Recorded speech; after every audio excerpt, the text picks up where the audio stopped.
नमस्कार, आप देख रहे हैं 4 PM और मैं हूं आपके साथ निधि तिवारी। क्या देश में आने वाले दिनों में अब तक का सबसे बड़ा आंदोलन होने जा रहा है? क्या बिहार चुनाव के बीच मोदी ज्ञानेश को मिलने वाला है सबसे बड़ा चैलेंज? क्या SIR के खिलाफ पूरा विपक्ष सड़कों पर उतरने जा रहा है? बिहार में SIR को लेकर अभी तक चुनाव आयोग को सुप्रीम कोर्ट से क्लीन चिट नहीं मिली है, लेकिन फिर भी मुख्य चुनाव आयुक्त ज्ञानेश कुमार बिहार में SIR कराकर अपनी पीठ थपथपा रहे हैं। वो अभी तक SIR पर लगे किसी भी आरोप का सीधा जवाब तो नहीं दे पा रहे हैं, लेकिन फिर भी बार बार कह रहे हैं कि वाह, मैंने कितना अच्छा काम किया है। बिहार में SIR का मामला अभी तक सुलझा नहीं है और महाशय ने प्रेस कॉन्फ्रेंस करके देश के 12 राज्यों और केंद्र शासित प्रदेशों के लिए SIR का ऐलान भी कर दिया है। इन 12 राज्यों में 4 वो राज्य भी हैं जहां 2026 में चुनाव होने की संभावना है। मतलब चुनाव आयोग की मंशा साफ है कि चुनाव से पहले ही मतदाताओं की छटनी कर दी जाएगी ताकि भाजपा को सीधा लाभ पहुंचाया जा सके। लेकिन विपक्ष ने चुनाव आयोग की नीयत से पर्दा उठाते हुए ऐलान कर दिया है कि वो किसी भी कीमत पर चुनाव आयोग का SIR नहीं करने देगा।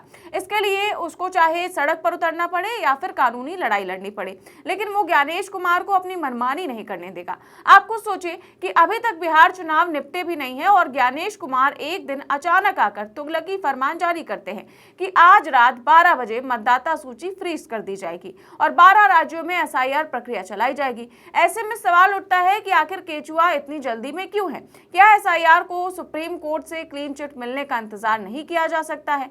क्या अगले साल होने वाले चुनाव को लेकर भाजपा ने अभी से चुनाव आयोग को मैदान में उतार दिया है? आखिर क्या है ज्ञानेश कुमार की SIR कराने की मंशा? बताएंगे आपको इस रिपोर्ट में। तो आजकल जब भी चुनाव आयोग की प्रेस कॉन्फ्रेंस होती है तो मुख्य चुनाव आयुक्त ज्ञानेश कुमार पर सबकी नजरें टिक जाती, क्योंकि किसी को पता नहीं होता है कि कब ज्ञानेश जी कुछ ऐसा बोल दें जो सबके सिर के ऊपर से निकल जाए। सोमवार शाम को जब ज्ञानेश कुमार जी प्रेस कॉन्फ्रेंस करने आए तो पता चला कि वो बस सवालों का जवाब देने नहीं आए हैं, बल्कि अपने साहेब का तुगलकी फरमान लेकर आए हैं।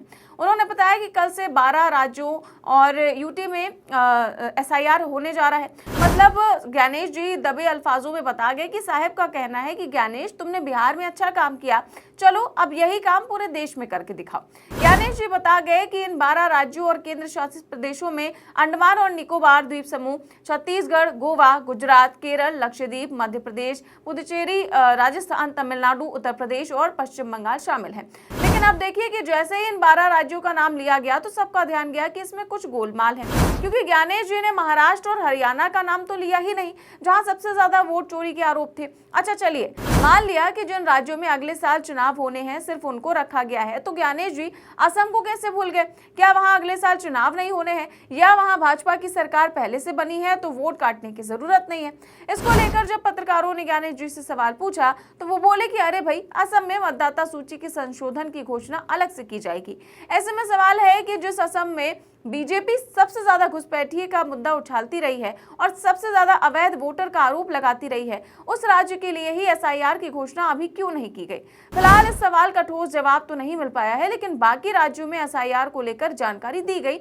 आपको बता दें कि यह अभियान करीब 51 करोड़ मतदाताओं को कवर करेगा, जिसमें डुप्लीकेट, मृत और अवैध नामों को हटाने का लक्ष्य है। ज्ञानेश जी कह रहे हैं कि ये प्रक्रिया लोकतंत्र को मजबूत करने के लिए जरूरी है, लेकिन विपक्ष इसे वोट चोरी की साजिश बता रहा है। बिहार में SIR के पहले चरण के दौरान सुप्रीम कोर्ट को कई बार हस्तक्षेप करना पड़ा था, जहां आधार को पहचान प्रमाण के रूप में मानने का आदेश दिया गया। विपक्ष का आरोप है कि यह अभियान भाजपा समर्थक मतदाताओं को लाभ पहुंचाने के लिए अल्पसंख्यक, SC, ST और महिलाओं को निशाना बना रहा है। साफ है कि चुनाव आयोग को इस वोटर लिस्ट की सफाई में दिलचस्पी नहीं है। अभी भी SIR वोटर लिस्ट की सफाई नहीं, सफाया करने का तरीका है, कैंची चलाने का तरीका है। आज की प्रेस कॉन्फ्रेंस से स्पष्ट था कि चुनाव आयोग को डुप्लीकेशन करने में कोई दिलचस्पी नहीं है। कंप्यूटर का इस्तेमाल करके जो जंक नाम हैं, ऊट पटांग चीज़ें हैं, उसकी सफाई करने में कोई दिलचस्पी नहीं है, क्योंकि वो उद्देश्य नहीं है। उद्देश्य है वोटर लिस्ट से कुछ खास नामों को काटना। अब देखिए, ये ऐसा मामला है जिसको लेकर सिर्फ विपक्ष ही नहीं बल्कि क्षेत्रीय दल भी इसको लेकर काफी मुखर हैं, क्योंकि ये प्रक्रिया उनका अस्तित्व खत्म कर सकती है। यूपी से लेकर महाराष्ट्र और बंगाल से लेकर तमिलनाडु की पार्टियों ने इसके खिलाफ मोर्चा खोल दिया है। तमिलनाडु और पश्चिम बंगाल जैसे चुनावी राज्यों में सत्ताधारी दल DMK और TMC ने इसे लोकतंत्र के खिलाफ साजिश करार देते हुए कड़ा रुख अपनाया है। DMK ने 2 नवंबर को सर्वदलीय बैठक बुलाने का ऐलान किया है, जबकि TMC ने चुनाव आयोग को अत्यधिक समझौतावादी बताते हुए इसके खिलाफ खिलाफ आंदोलन की चेतावनी दी है। सीपीएम ने भी इसे मनमाना कदम ठहराया है, लेकिन इनके आरोप और विरोध आधारहीन नहीं है। हाल ही में बिहार में एसआईआर अभियान के दौरान मतदाता सूची से अल्पसंख्यकों, अनुसूचित जातियों और महिलाओं के नाम काटे जाने का मामला सामने आया था। इसी वजह से विपक्षी दलों का भरोसा एसआईआर से उठ गया। तमिलनाडु में सत्ताधारी डीएमके और उसके सहयोगियों ने एसआईआर को लोकतंत्र को कमजोर करने की केंद्रीय साजिश करार दिया। मुख्यमंत्री एमके स्टालिन ने सोमवार शाम को गठबंधन दलों के साथ आपात बैठक की, जिसमें सर्वदलीय बैठक बुलाने का फैसला लिया गया। स्टालिन ने एक्स पर पोस्ट कर कहा कि जो लोग चुनावी मैदान में जनता का सामना करने की हिम्मत नहीं रखते, वो मताधिकार छीनकर जीतने का सपना देख रहे हैं। लेकिन तमिलनाडु में ये गलतफहमी साबित होगी। हम इस अन्याय के खिलाफ लड़ेंगे। डीएमके का कहना है कि बिहार जैसी स्थिति तमिलनाडु में दोहराने नहीं देंगे। स्टालिन ने आरोप लगाया कि भाजपा और सहयोगी एआईएडीएमके मिलकर मतदाता सूची में हेरफेर करना चाहते हैं। पश्चिम बंगाल में सत्ताधारी तृणमूल कांग्रेस ने एसआईआर को बिहार का ड्रेस रिहर्सल बताते हुए भाजपा पर निशाना साधा। वरिष्ठ नेता डेरेक ओब्रायन ने कहा कि एसआईआर का असली निशाना बंगाल है। बंगाल की जनता कुछ महीनों में इस अत्यधिक समझौतावादी चुनाव आयोग को सबक सिखाएगी। टीएमसी का आरोप है कि यह अभियान घुसपैठियों को हटाने के नाम पर टीएमसी समर्थक मतदाताओं को निशाना बनाएगा। बंगाल के मंत्री शशि पंजा ने कहा कि हम हिंसा नहीं करेंगे, लेकिन वोटर हटाने के खिलाफ शांतिपूर्ण विरोध करेंगे। ये एक जाल है। राज्य सरकार ने एसआईआर से पहले 64 आईएएस अधिकारियों का तबादला किया है। टीएमसी महासचिव अभिषेक बनर्जी ने इसे आर्थिक नाकाबंदी से जोड़ते हुए कहा कि केंद्र भाजपा बंगाल को दबाने की कोशिश कर रहा है। केरल की सीपीएम सरकार ने भी एसआईआर को मनमाना ठहराया। पार्टी ने कहा कि यह अभियान चुनावी लाभ के लिए डिजाइन किया गया है, जो अल्पसंख्यकों को नुकसान पहुंचाएगा। सीपीएम ने केंद्रीय हस्तक्षेप को लोकतंत्र के खिलाफ बताया।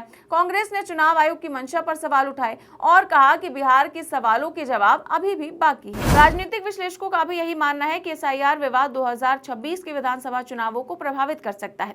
तमिलनाडु और बंगाल जैसे राज्यों में विपक्षी एकता मजबूत हो रही है। हालांकि चुनाव आयोग ने स्पष्ट किया है कि राज्य सरकारें सहयोग के लिए बाध्य हैं, लेकिन कानून व्यवस्था राज्य का विषय है और विपक्ष सुप्रीम कोर्ट जाने की तैयारी में है। ये विवाद लोकतंत्र की मजबूती पर सवाल खड़ा कर रहा है, जिसके चलते अब हालात जिस दिशा में बढ़ रहे हैं उससे साफ लग रहा है कि आने वाले दिनों में देश एक बड़े आंदोलन की ओर बढ़ सकता है। विपक्षी दलों के सुर अब पहले से कहीं ज्यादा तीखे हो गए हैं और ये मामला केवल मतदाता सूची या प्रशासनिक प्रक्रिया तक सीमित नहीं रहा, बल्कि ये अब लोकतंत्र की आत्मा को बचाने की लड़ाई में बदल गया है। बिहार से शुरू हुआ विरोध धीरे धीरे राष्ट्रीय आकार ले रहा है। अगर चुनाव आयोग ने बिना पारदर्शिता के एसआईआर लागू करने की कोशिश की तो यह देश भर में जनाक्रोश को जन्म दे सकता है। ऐसे में क्या एसआईआर वाकई में पारदर्शी होगा या ये राजनीतिक हथियार साबित होगा? आने वाले दिनों में सर्वदलीय बैठकों और विरोध प्रदर्शनों से ये स्थिति जो है वो स्पष्ट हो जाएगी। फिलहाल इस पूरे मामले को लेकर के आप क्या सोचते हैं, हमें कमेंट बॉक्स में अपनी राय जरूर दें। चैनल को सब्सक्राइब भी करें और ज्वाइन भी करें। नमस्कार।